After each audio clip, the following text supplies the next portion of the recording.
final comment. Because I got to go to my black lawyers next. Because we're fighting these Trump federal judges who want to get rid of the Voting Rights Act. But go ahead. It's important to understand that, most importantly...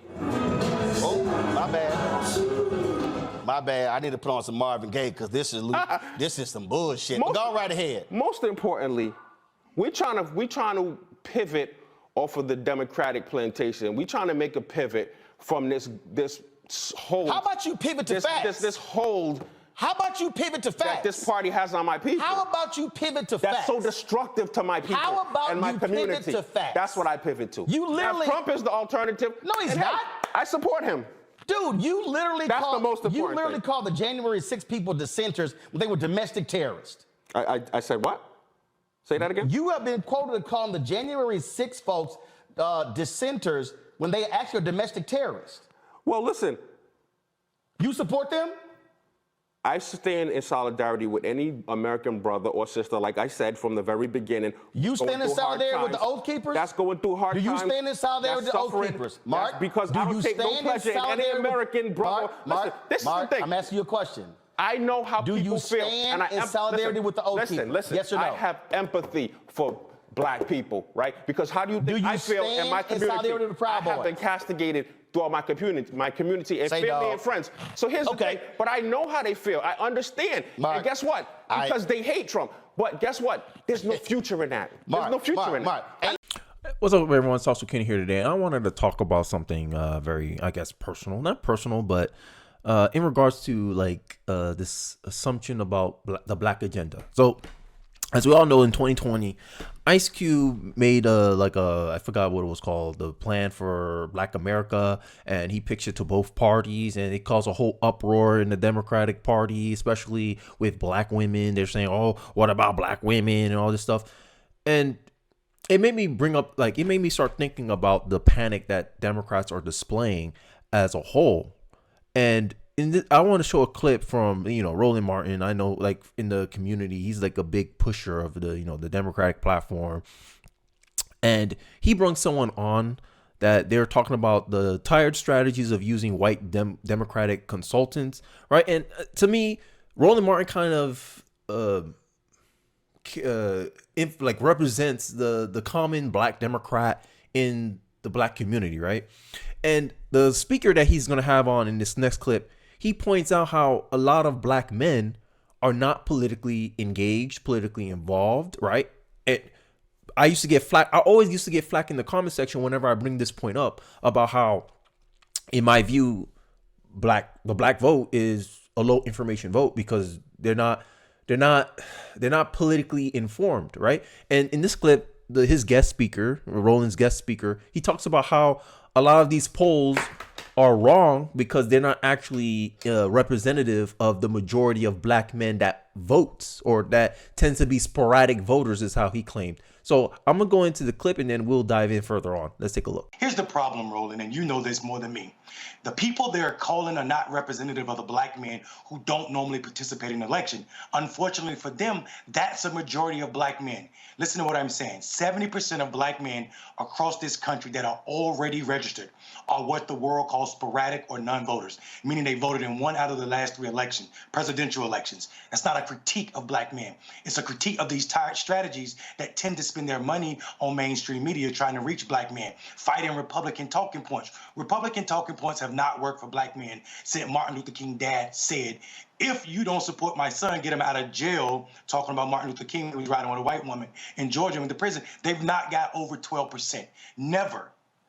So these polls, one, that black men don't really respond to, don't represent the majority of black men, become a talking point that get bounced around over and over. Now, this is not an idea that Democrats can sit back on their loins and do nothing, come back the idea that black men are highly pissed off with them as a party. But it is to say that black men will not go against Republican or support Republicans in an increased manner. They didn't do it for Trump in 2020. They actually voted less for Trump in 2020 than they did in 2016. Here's what will happen, though. We will see a repeat of Virginia 2021 where black men sit out elections as a protest vote. And people think that is a lazy or pathology that exists in black men, but it's not. So, yeah, there was a lot said there. And I kind of want to focus on this article. As black voters drift to Trump, Biden allies say they have work to do, right?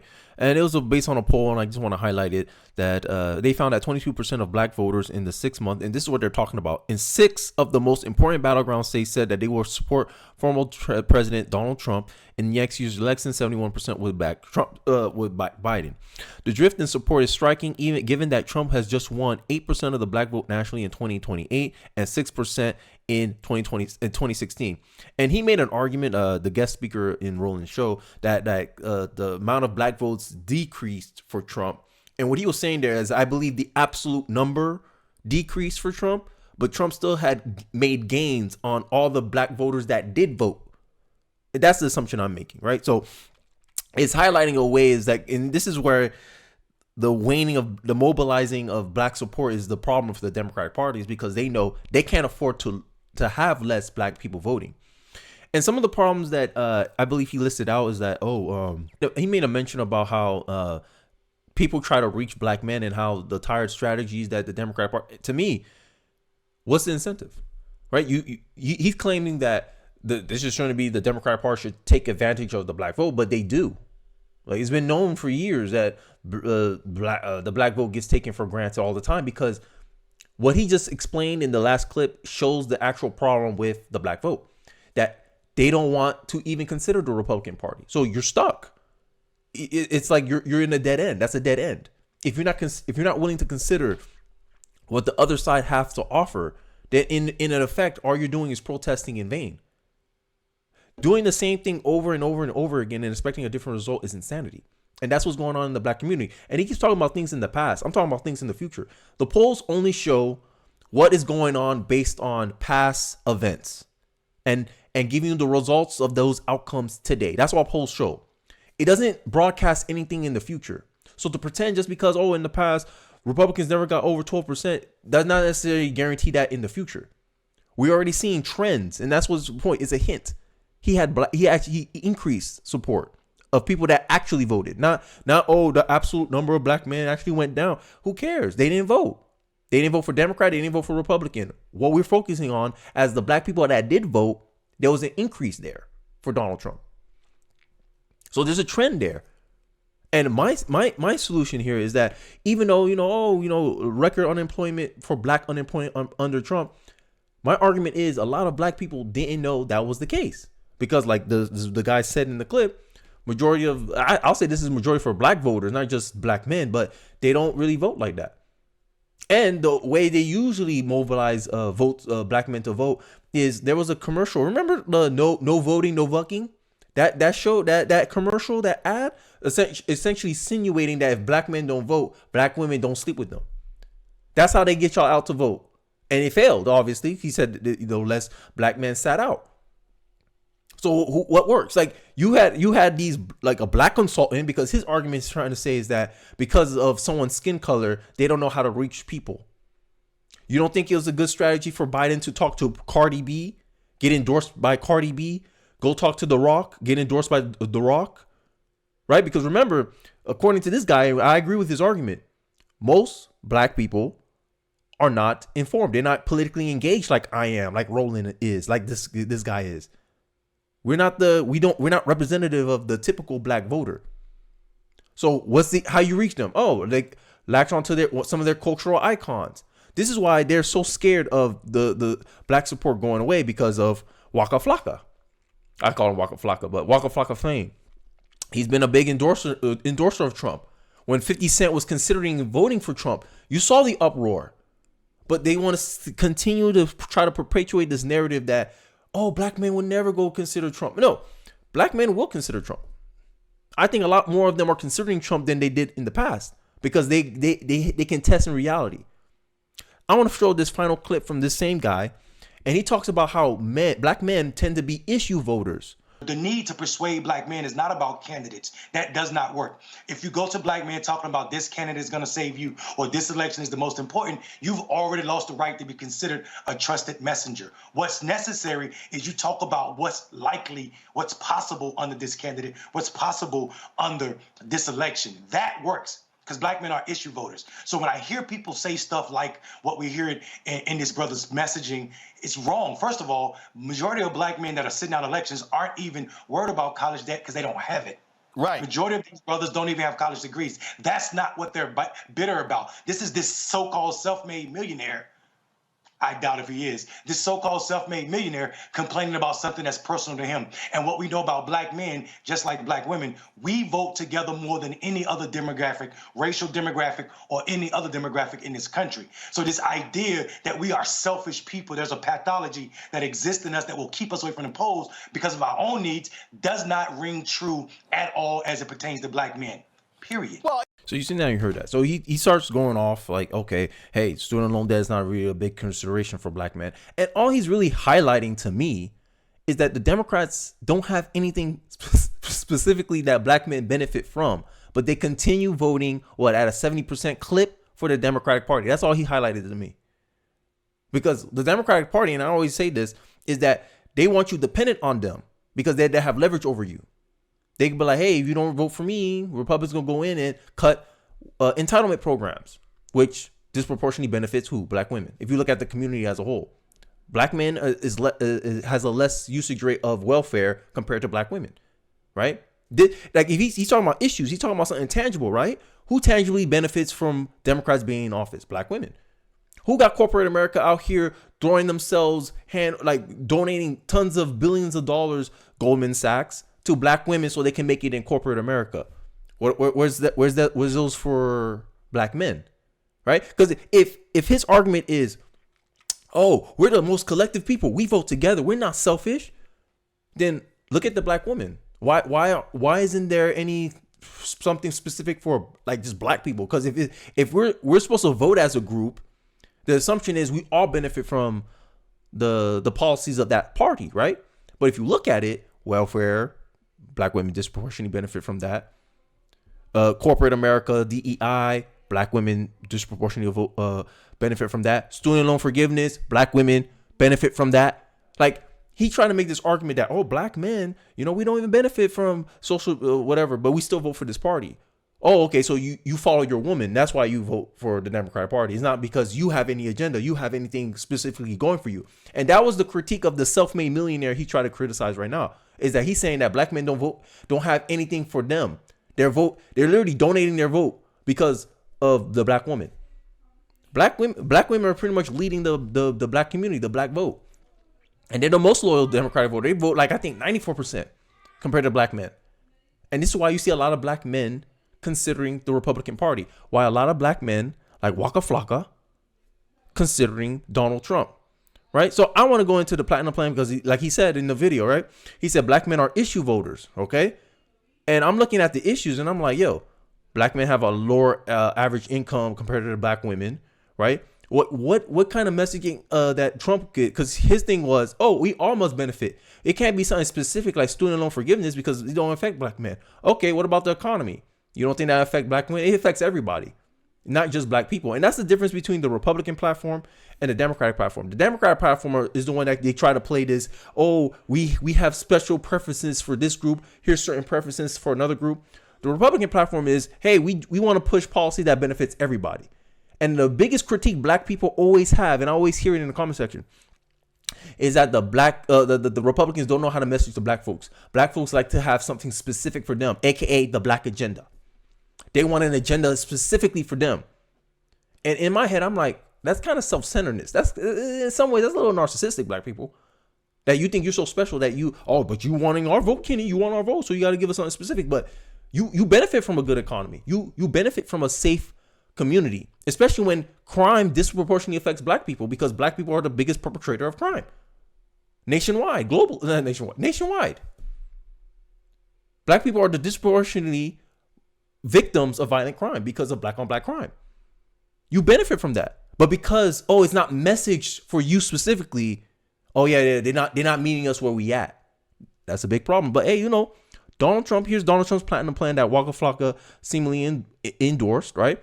By achieving historical employment levels for black Americans, as well as increasing access to capital for new business. You don't think, to me, what's music to my ears as a black man, I never used that phrase before, but as a man, is my ability to get an opportunity to create my own job, my own business, my own opportunity.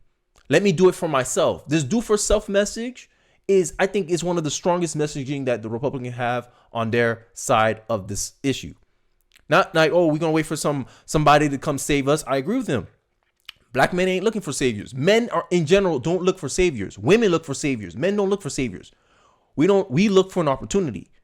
We look for an opportunity to prove ourselves because we believe we have the ability. So making access capital to new businesses, isn't that a good thing? Remember, black men, you're issue holders, right?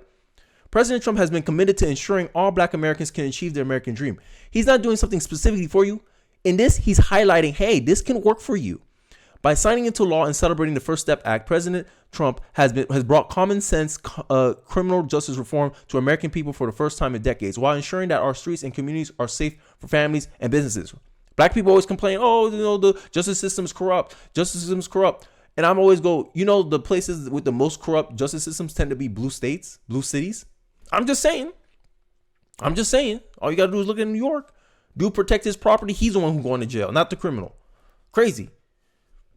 Prosperity. As the first president to provide long-term funding to historically black colleges and universities. Remember, you care about the issues, right? This administration continues to seek immediate and generational advancement for black Americans. Imagine in a president sending funding past his term. Right? Obama did this too. No, Obama didn't do this, but Obama, he put the funding for historically black college just for his term. So that way you have to reelect him again so he can get it. Trump was like, yo, no, put it for 10 years, regardless if I'm in office or not. And you only rewarded this man with 8% of your vote, right? But you're about the issues. And it shows to me that the main reason why the black support is not increasing for the Republican Party is because not a lot of black people know this. This is ignorance. I'm sorry. It's rational ignorance. They don't care to know. They don't care to know what the Republicans are doing. They have this narrative about Republicans. Oh, they don't care about me. They're the greater evil. They're devils. They're this and that, right? Hostile to the Republican platform. They don't look at the results of the Republican platform, but you want to sit back and say, y'all issue voters. I don't believe it. Fairness, as demonstrated through his actions to initiate investments for opportunity zones, which is he wanted to create an incentive where poverty-stricken communities and areas, Trump was going to give an incentive for businesses to open up business there. If you look at Chicago, Walmart's trying to leave because people kept breaking in, people kept stealing from Walmart, and they didn't have the money to continue operations there because people just kept stealing and kept vandalizing the stores. CVS, they're all leaving these blue states where you black people continue to vote for them over and over again, and then y'all want to get mad when these businesses decide to leave. They did what was best in their best interest. And at the end of the day, I always ask, when black people gonna get tired of getting 100% of nothing? Because that's my argument. It's better to get a percentage of something, because these same people now, now I'm listening out the platinum plan that Trump has listed and he marketing towards black people. Some black people on Twitter were saying to demand more from Trump. Oh no, we need more than this. And I'm yo, this is just a cover up, bro. Y'all know damn well that the real reason, in my view, the real reason why y'all don't like the Republican Party is just because they don't kiss y'all butt or pander to you the same way the Democrats do. Right? Oh, bend over backwards and give us more money. Oh, we want reparations on top of that. We need to demand more for our vote. The reality is the Republican Party don't need the black vote. We want the black vote, but we don't need it.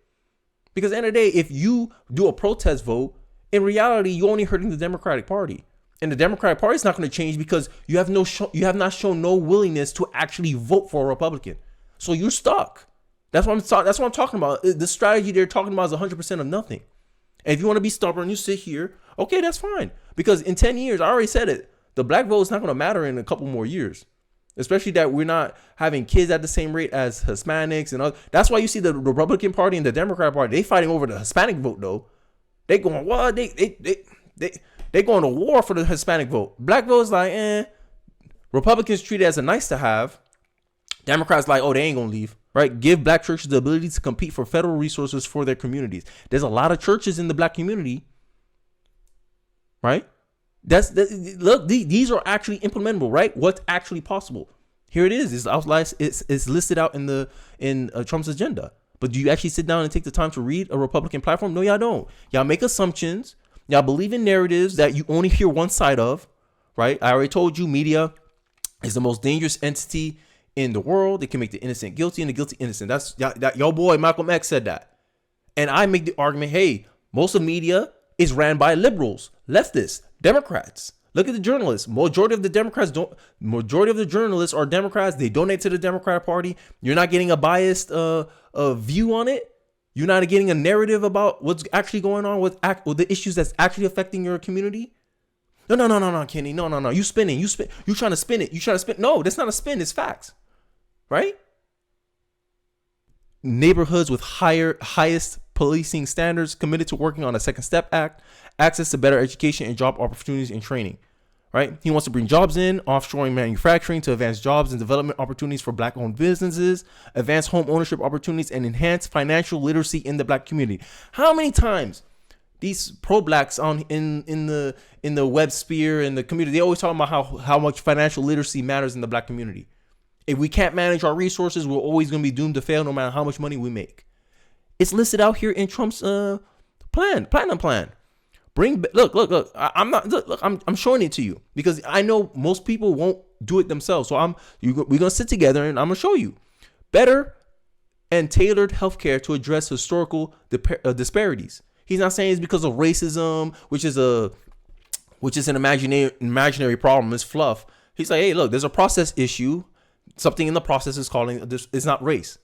It's maybe how we handle these patients.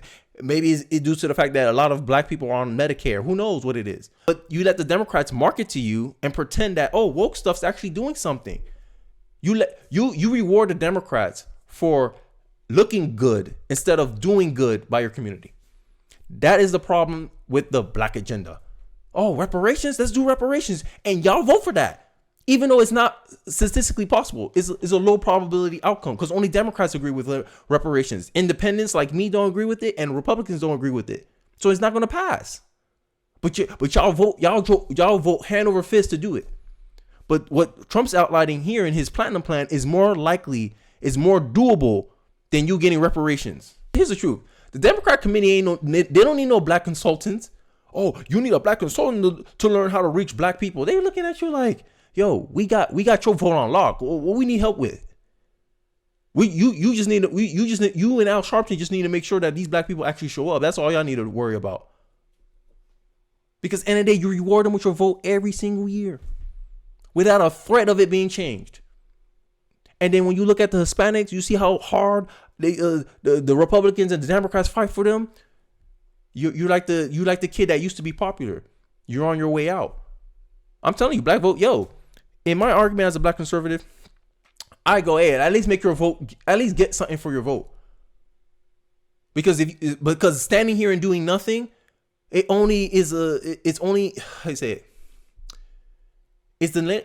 creating a sense of where both sides eventually don't need your vote anymore.